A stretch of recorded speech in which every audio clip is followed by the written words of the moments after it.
So today might actually be National Donut Day. Oh, is it? Or, Yep. maybe it's Fire Control Awareness Day or like International Tourism Day. Yep. I honestly can't keep track anymore. Right. Yeah. There are so many. Exactly. And if you actually tried to celebrate every single observance on the modern calendar, you would just be completely exhausted. Oh, totally burnt out. Right. I mean, our year has just become this cluttered mess of traditional holidays, awareness campaigns, corporate promotions, and we rarely step back to ask why we're actually dedicating our time to any of it. You really don't. It's just default behavior at this point. Yeah, but what if you took a red pen and just crossed out every single holiday that wasn't directly tied to the movement of the planets? I mean, that is a really radical thought experiment. It is, right? Yeah, because human beings have this deep, almost compulsive need to categorize time. Like, we mark days to create rhythm or to build community. Sure, yeah. And sometimes, just to enforce a very specific social or political agenda. And because we rarely question the calendar as a whole, it just keeps accumulating layers. Layers of just. Stuff, exactly. Layers of these observances year after year until time itself just feels like an obligation. Which brings us to the really fascinating source material for our deep dive today. Mm. So we are looking at a text from April 4th, 2007, written by an author named Sui.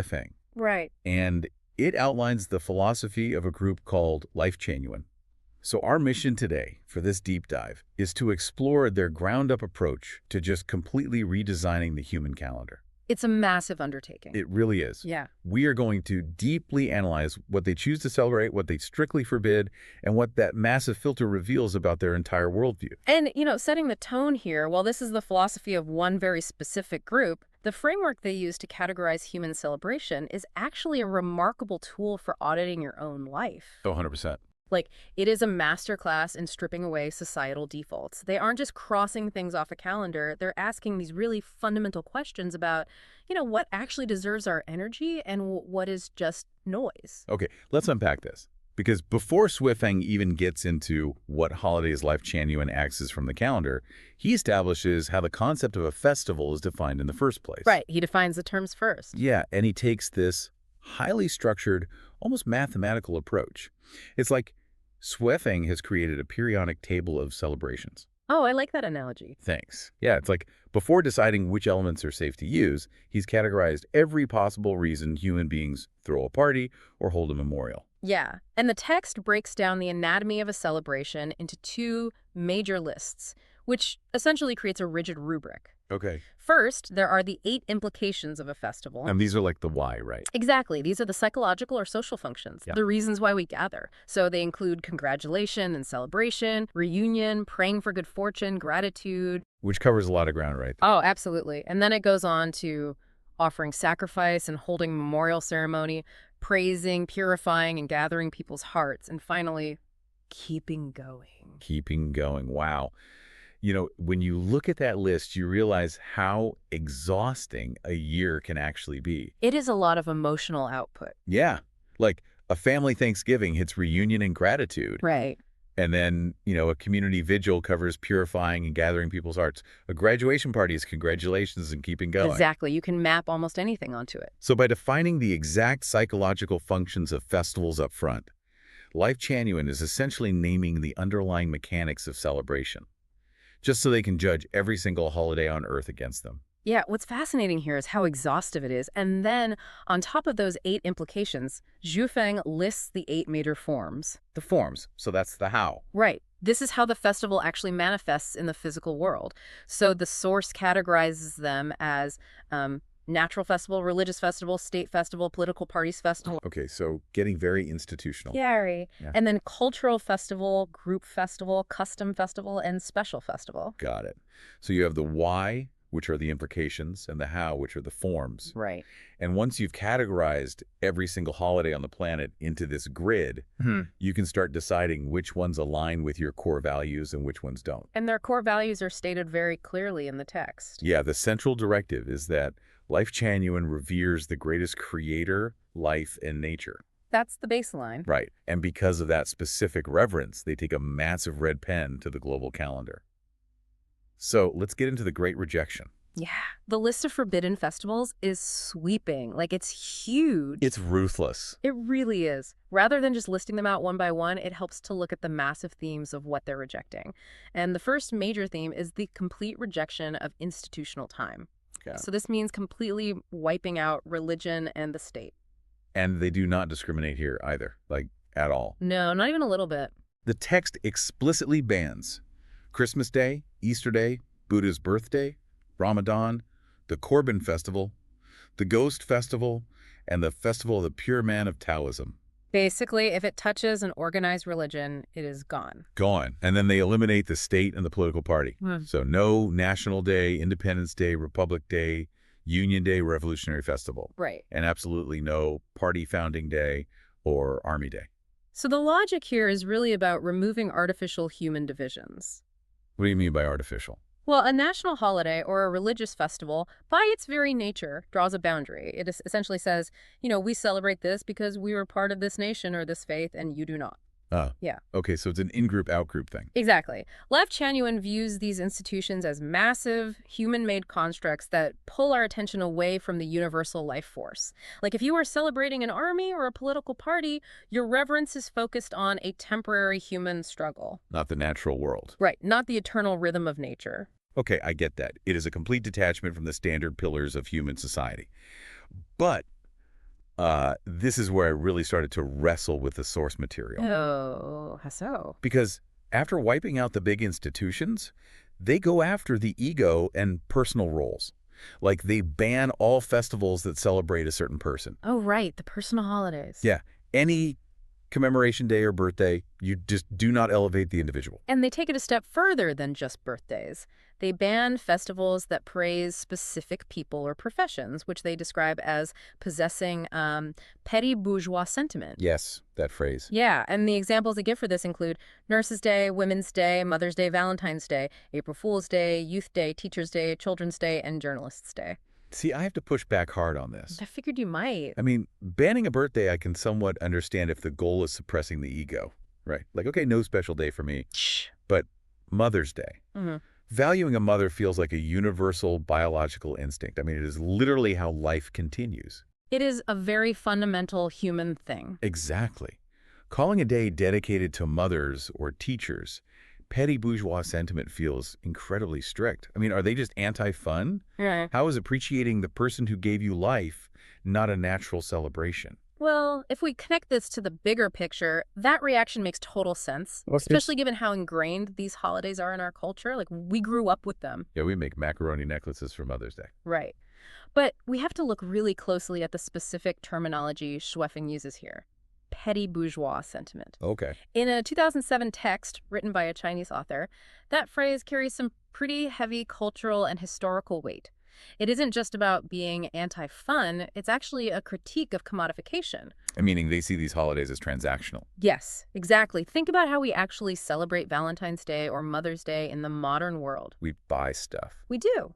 We buy a greeting card, we purchase an expensive bouquet of flowers, we book a pricey dinner. The sentiment becomes something you consume and display. I see. The petty bourgeois critique argues that these holidays basically turn genuine human connection into a commercial obligation.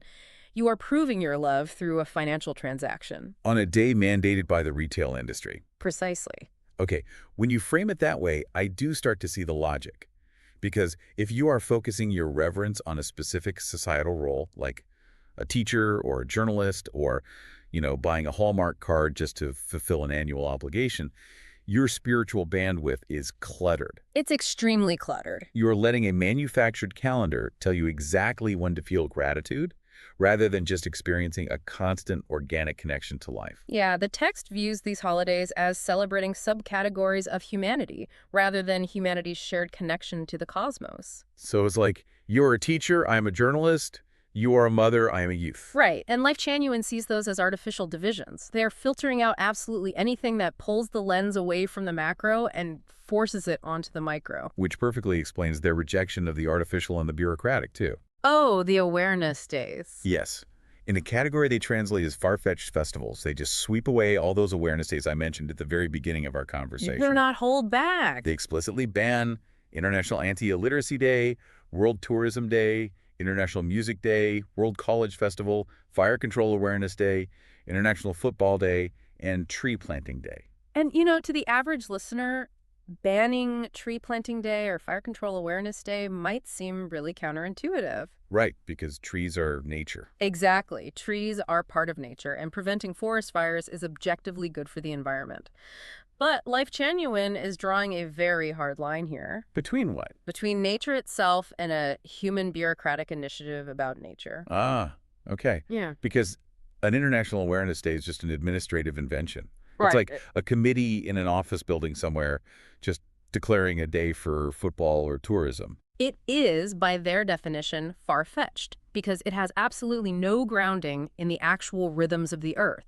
It is just a group of humans pointing at a random Tuesday and demanding that the rest of humanity think about music or literacy. It's entirely arbitrary. Completely. And furthermore, they extend this ban to anything related to ghosts and gods, citing the Ghost Festival, God Festival, and Masquerade Day. So no masks, no supernatural fears. None. It is a relentless purge of the artificial, the spooky, the institutional, and the bureaucratic. Which leaves a massive vacuum. I mean, when you wipe out 90% of the standard global calendar, when you strip away the state, the church, the political parties, the professions, the individual birthdays, the commercial holidays, and all the international awareness days, what could possibly be left? Well, the narrative of the text makes a really sharp pivot here. It shifts from the negative space, like what is forbidden, to the positive space, what is actually required. Okay, so what makes the cut? The text outlines these strict, purely emotional criteria for an approved Lifechanyuan festival.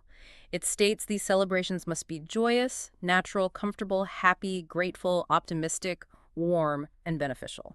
Notice the adjectives there. There is no mention of duty, Nope. no mention of obligation, no mention of solemn sacrifice, historical remembrance, or, political loyalty. The metrics for a valid celebration are entirely sensory and emotional. Joyous, comfortable, warm. And the examples the text provides of approved festivals are really revealing. What do they keep? They keep New Year's Day, Spring Festival, Festival of Lanterns, Tomb Sweeping Day, Dragon Boat Festival, Mid-Autumn Festival, the Double Ninth Festival, and the Water Sprinkling Festival. Okay, here's where it gets really interesting. Because when I was reading that list in the source, I spotted what looks like a glaring contradiction. Regional festivals. Yes. Earlier in the banned list, they explicitly ban regional festivals. The text says you cannot celebrate things that only belong to a specific area. Right, they gave some examples there too. Yeah, the examples of banned regional festivals include the Fashion Day, the Torch Festival, the Peony Festival, the Log Drum Festival, and the Festival of Enjoying Peach Blossom Day. So they axed the Peony Festival and the Log Drum Festival because they are too localized. But then, in their approved list, they keep the Water Sprinkling Festival and the Dragon Boat Festival. Which are also localized. Right. Those are incredibly specific regional traditions. How does Yufeng distinguish between a forbidden regional custom like the Torch Festival or the Peony Festival and an approved natural festival like the Water Sprinkling or Dragon Boat Festival? I mean, why does one make the cut while the other is rejected? That is a great catch, and it forces us to look closely at how Lifechanyuan actually defines the word natural. Okay. The distinction isn't about geography. It's about the underlying astronomical or seasonal rhythm that the festival is actually tracking. Interesting. Yeah, if we look at the approved list, like the Spring Festival, Mid-Autumn Festival, the Double Ninth Festival, these are heavily reliant on the lunisolar calendar. Okay, I think we need to pause here for a second because the mechanics of a lunisolar calendar, and specifically what a solar term is, might not be familiar to everyone. That's fair.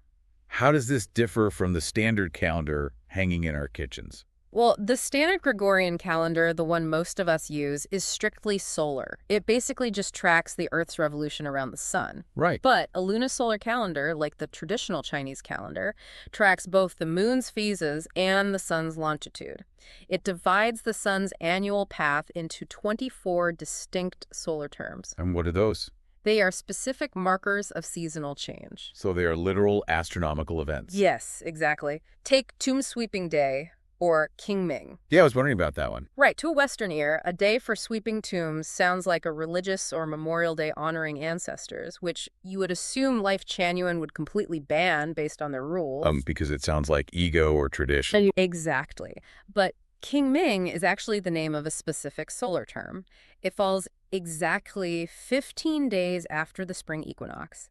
It marks the precise moment in the year when temperatures begin to rise and rainfall increases. Oh, wow. Yeah.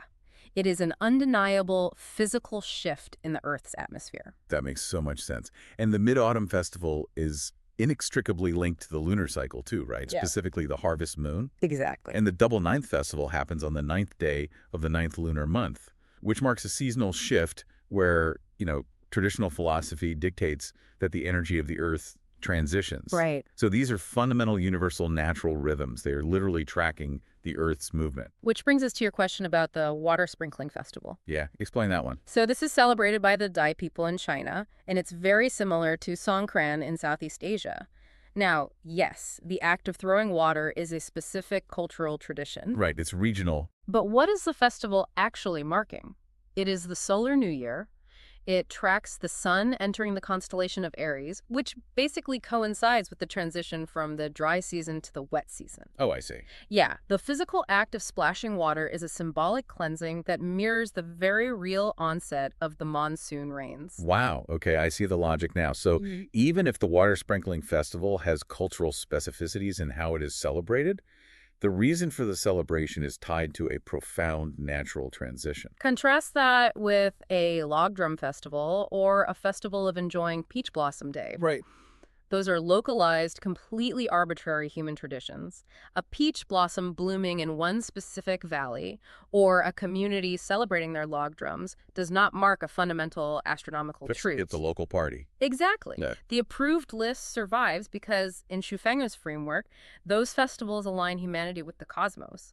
They are natural, joyous acknowledgments of the Earth doing what the Earth does, rather than humans congratulating themselves for being humans. It is a ruthless but undeniably consistent filter.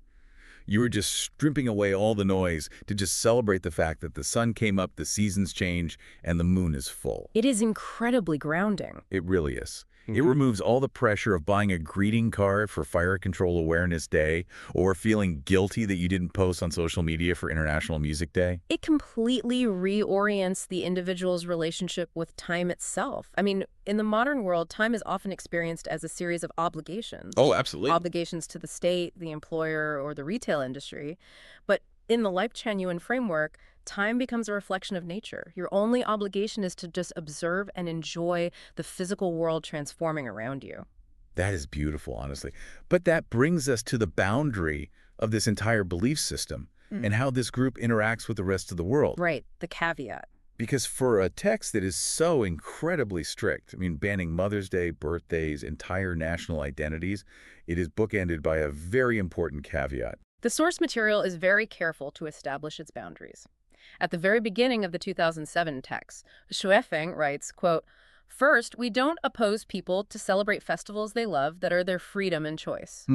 And then at the very end of the text, in the notes section, it reiterates, quote, "The information above is confined to Lifechanyuan, which doesn't limit the world out of Lifechanyuan." So they are entirely self-contained. Entirely. They aren't trying to lobby the government to cancel World Tourism Day, and they aren't, protesting outside of greeting card stores on Valentine's Day. Right, no picket line. They're simply opting out of the madness themselves. It is a philosophy of internal purification, not external imposition.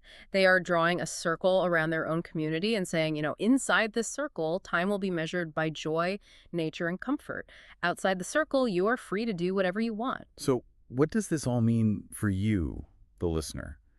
Because obviously we are looking at the specific doctrine of one group from a 2007 text. Right, you don't have to become a member to get something out of this. Exactly. You might not agree with their views on the greatest creator or their strict ban on Teacher's Day, but the exercise of auditing a calendar feels incredibly relevant to anyone living in the modern world today. This raises an important question, though. The text asks us to interrogate our defaults. How much of your own personal calendar is filled with obligations to what Shuefeng would call far-fetched holidays? Or manufactured awareness days that just make you feel guilty for not doing enough. Oh, the guilt is so real. It is. We spend so much of our lives letting other people tell us what today is supposed to mean. The state tells us to be patriotic on this day.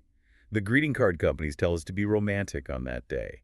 The internet tells us to celebrate International Donut Day. We're constantly absorbing it all. Right. We are constantly absorbing the implications and forms of festivals that we had absolutely no part in designing. But what this text demonstrates is that you actually have the agency to filter that out. You could just say no. Yes. You can define what warrants your reverence and what is just noise.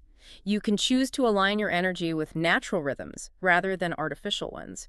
You don't have to participate in the commercialized, petty bourgeois events that require you to spend money to prove you care about someone. Which just leaves you drained rather than feeling joyous and comfortable. Exactly. So, to recap our journey today, we started by looking at a text that boldly defines the psychological implications and physical forms of human celebration. The periodic table. The periodic table, exactly. We watched as it methodically stripped away the political institutions, the religious boundaries, the personal egos, and the bureaucratic human constructs. It banned birthdays, it banned national holidays, it even banned masks and ghosts. It cleared the board. It really did. And what we found underneath all of that rejection was a calendar rooted only in natural, joyous, and optimistic rhythms.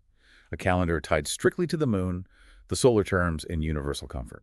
It is a vision of time that demands nothing from you other than your joyous participation in the physical world. Which brings us back to where we started, looking at that cluttered, exhausting modern calendar on your wall or your phone. I want to leave you with a final lingering idea based on our exploration of this text today. Think about your own year. Yes. If you were handed a completely blank calendar tomorrow, and you had to build your own personal Lifechanyuan style filter for how you spend your time and your emotional energy, what modern holidays would you ruthlessly cut from your life? And what purely natural, joyous rhythms would you start paying attention to instead?